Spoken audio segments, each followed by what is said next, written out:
어제 위험자산 회피의 극대화로 환율이 7개월 내 최고치를 나타냈고 외국인 투매가 대단했는데요. 오늘은 다행히 뉴욕 증시가 폭넓게 매수가 들어왔습니다. 지금 코로와 EWI 모두 다 플러스권이고요. 야간 선물도 지금 플러스권으로 오늘 한국 증시의 출발을 좀 예상해 볼 수 있겠습니다.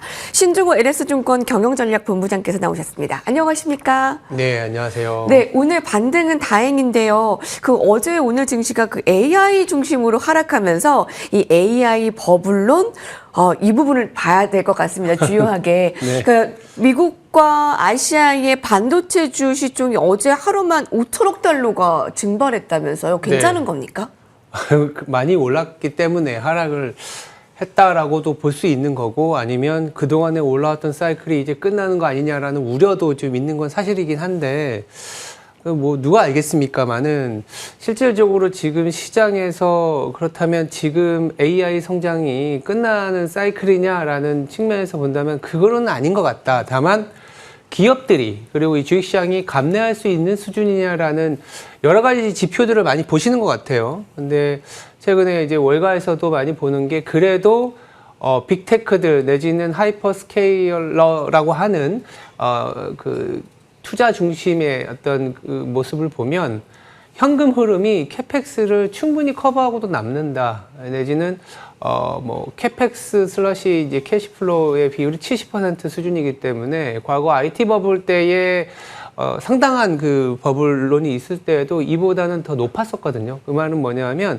지금 기업들이 갖고 가는 성장의 궤도가 그렇게 과한 건 아닌 것 같다. 다만 주가가 너무 단기에 올랐었던 상황이었고, 때마침 최근에 금리는 잘 안 보셨지만 금리가 한 10월 중순 이후로 시나브로 계속 올라오면서 뭔가 약간 부담을 주고 있던 상황이었거든요. 그게 이제 같이 겹치면서 나왔던 어떤 변동성이었기 때문에 그 변동성에서 한국 시장은 또 너무 10월에 20% 이상 급등을 했었던 부분들이 최근의 변동성으로 작용한 거 아닌가라고 보시면 될 것 같습니다. 어제 시장에서 외국인들은 투매를 보였고요. 외국인들의 투매를 개인들이 받아서 네. 크게 매수를 했습니다. 네. 그거 괜찮은 건지 여쭤보고 싶은데요. 네. 어제 사이드카가 발동하면서 이제 네. 굉장히 좀 두려우신 분들이 많았는데요. 코스피 시장에는 4월 이후에 처음, 코스닥은 올해 들어서 처음 사이드카. 네. 예. 근데 이제 많이 회복을 하면서 오후장을 마감을 시켰잖아요. 그렇죠. 네. 오늘은 좀 어떨까 궁금합니다. 오늘 일단 간밤에 미국 시장이 그렇게 나쁘진 않았고, 예를 들어서 유동성의 지표일 수 있는 비트코인 같은 경우에도 조금 반등을 보여주고 있기 때문에 시장 자체는 일단 어제의 장중의 반등세를 이어갈 가능성이 좀 높은 것 같고, 더불어서 이렇게 주가가 자기 이 시장 내의 에너지로 이렇게 올라올 때는 소위들 말하는 이평선들도 많이 보잖아요. 근데 딱 어저께 20일 이평선이 3,870선에서 반등이 나와주는 모습은 일단 그 시장 참여자들, 특히 개인 투자자들 중심으로는 주가가 일정 부분 저점을 가진 거 아니냐라는 생각은 할 수 있습니다. 그만큼 뉴스에서도 보셨겠지만 예탁금이 80조를 넘었었지 않았습니까? 그래서 이런 부분들이 시장에는 어떤 유동성으로 작용을 하고 있다. 즉 바이 더 딥, 밀리면 사자 이런 시각이 높아져 있는 상황이고, 또 더 중요한 건 또 우리 시장의 변동성을 자극했었던 게 시총 1, 2등의 기업들이 하루에도 5%씩 하락하다가 올라오고 막 이랬었잖아요. 중소형주도 아니고. 시총의 30%를 차지하는 두 기업의 변동성이 심했기 때문인데, 그게 소위 말해서 우리가 예전에 신용이 털리는 그런 종목은 아니잖아요. 소위 말해서. 네. 그리고 간밤에 또 마이크론이 급등을 해줬기 때문에 오늘 시장은 또 삼성전자 하이닉스가 좀 시장에 큰 힘이 되어주는 하루가 장 초반에 좀 되지 않을까, 이런 생각도 해봅니다. 조정은 일단락됐다라고 보면 될까요? 조정이 일단락됐다. 기간 조정은 남을 수는 있어요. 네. 가격도, 그러니까 반등이 나오더라도 미국 시장도 그렇게 강하게 나온 건 아니거든요. 그리고 이 지금 최근의 이슈들이 조금 그래도 해결이 됐다라고 보기에는 여전히 남아있는 아까 연준의 금리 인하도 좀 봐줘야 되고, 더불어서 기업들의 투자가 실제로 과도하지 않다, 내지는 수요가 계속 있다, 이런 얘기들이 나오려면 이 빅테크 투자들뿐만이 아니라 그거를 차용하는, 그러니까 그거를 소위 말해서 AI를 채택하는 기업들이 많아지는 모습을 점점점 보여주면 되거든요. 이거는 그래서 시간이 필요한 거기 때문에 단기적인 변동성의 극치, 그러니까 소위 말하는 빅스 지표 같은 경우에도 조금 안정을 찾고 있는 모습은 맞지만 이게 그리고 다시 뭐 V자 반등이 간다? 이건 잘 모르겠어요. 다만 뭐 앵커께서 말씀하신 것처럼 단기 어떤 주가 하락은 좀 마무리되는 거 아니냐? 그러면 그 부분은 맞는 것 같습니다. 이렇게 약간 바닥을 다지려고 하는 모습이지 않을까 이렇게 생각하고 있습니다. 소위 탄탄하다고 하는 대형주가 그렇게 하락하면서 좀 네. 겁이 났던 어제 시장이었는데요. 좀 다행이었다라는 지금 댓글들 많습니다. 오늘도 하락하면 정말 무서울 듯 했는데 다행입니다라고 의견 주시고 있는데요. 자, 이런 그 하락을 좀 기회로 삼아서 어떤 업종을 좀 봐야 되는가 실제로 좀 준비를 해주셨습니다. 먼저 그 첫 번째 업종부터 소개를 해주실까요? 반도체죠.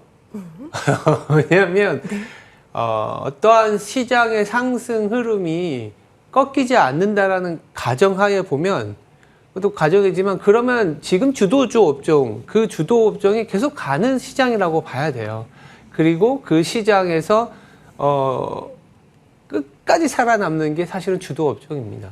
그래서 반도체를 봐야 되는 거고, 뭐 말씀드린 것처럼 간밤에 마이크론도 올랐지만 메모리 가격 상승이 워낙 가파르고 공급자 우위 시장이 단기에 끝나진 않는 뭐 최소 뭐 1년 내지는 반년 이상은 지속될 수 있는 그런 상황이기 때문에 실적 자체가 단단하다라는 얘기들이 나올 수밖에 없고, 그게 계속 시장이 내지는 주가가 하락할 때마다 글로벌 IB들의 어떤 보고서도 굉장히 그거를 받쳐주는 내용으로 나올 수 있을 것 같다라는 얘기를 드리고 있는 상황이고요. 그래서 어쨌든 이제 반도체가 그 중심에 있을 텐데, 그러다 보니까 이제 또 하나 반도체와 엮어서 봐야 되는 게 이 칩 시장뿐만 아니라 이 칩이 문제가 아니라 이제는 AI 산업이 공급이 잘 되려면 가장 중요한 건 이제 전력 인프라다라는 얘기들이, 물론 전력 인프라에 대한 얘기가 굉장히 많이 나왔습니다만 최근에 이제 마이크로소프트 CEO가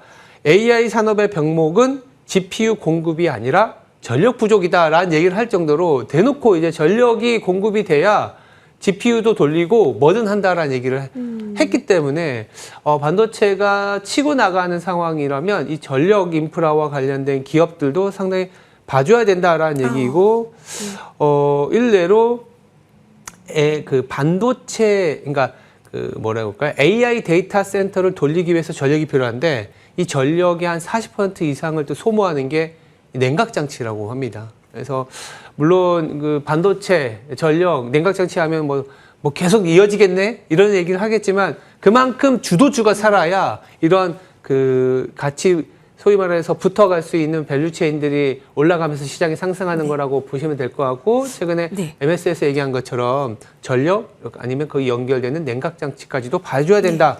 이런 얘기도 들을 수 있을 것 같습니다. 네, 사실 그 비중 확대할 섹터 두 가지를 좀 끊어서 듣고 싶었는데, 아, 그랬어요? 근데 그 두 가지의 연결고리를 빼놓을 수가 없겠네요. 그렇죠. 사실 AI를 얘기할 때 뭐 반도체 그리고 전력을 같이 봐야 될 수밖에 없는 이유, 거기다 냉각까지 조금 더 포함해서 보면 되는 거겠죠? 예, 맞습니다. 그래서 그런 부분들이 미국 시장에서는 이게 한쪽만 보는 건 아닌 것 같아요. 그러니까 그래서 AI 성장을 상당히 이제 고무적으로 보는 게 어느 하나의 어떤 섹터가 아니라 이 AI라는 섹터가, AI가 섹터라고 하기도 좀 뭐한 게 반도체 하나만 가는 게 아니라 이 반도체에 가는 이유가 데이터 센터라든지 데이터 센터를 만들기 위해서는 전력으로 가는 거고, 그러다 보면 이제 고용이나 전체적인 연쇄 효과가 발생하는 부분이고, 그러면 또 넘어가다 보면 이 AI, 이 데이터 센터를 이용해서 받아들이는 쪽, 수요자 입쪽.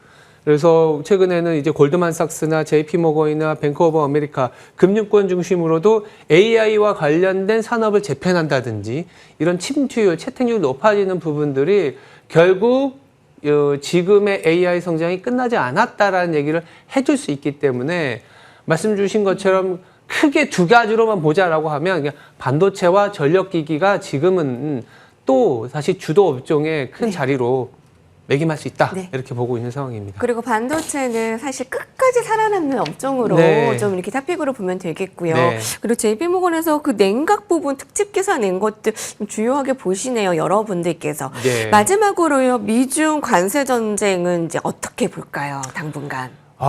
일단락된 것 같습니다만 그래도 계속 노이즈는 나올 수 있다. 간밤에도 엔비디아가 하락한 뭐 약간의 시황적인 측면을 말씀드리면 뭐 국가지원 데이터 중국이 국가지원 데이터 센터에 외국산 AI 칩을 뭐 금지했다 이런 내용들이 나오면서 개별 종목별로는 좀 이게 옥신각신할 수는 있는데 일단 어제 뉴스도 보시면 미국이 내년 11월까지는 대중국 관세를 유예한다는 내용이 나왔기 때문에 큰 시장의 변동성을 자리하는 건 아니지만 그렇다고 해서 미중 간의 어떤 으르렁댐이 끝났다라고 보지는 않습니다. 그리고 지금 대법원에서 미국의 트럼프 대통령 행정부가 무역 관세를 소위 말하는 그 근거가 좀 위법일 가능성이 높다라는 얘기들이 나오고 있지 않습니까? 그래서 간밤에도 좀 이런 이슈들이 상당히 많이 나왔는데 아마 위법이 나와서 관세에 의한 어떤 그 변동성이 나타날 수는 있지만 트럼프 행정부는 또 다른 근거로 관세를 또 들이밀 거예요.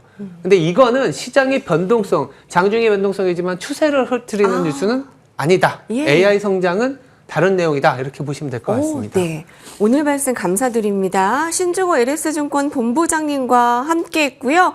예, 많이 기다리셨는데 많은 분들께서 신중호 본부장님 나오는 거 기다리셨거든요. 네, 감사합니다. 또 다음 주에 뵙도록 하겠습니다. 감사합니다. 네.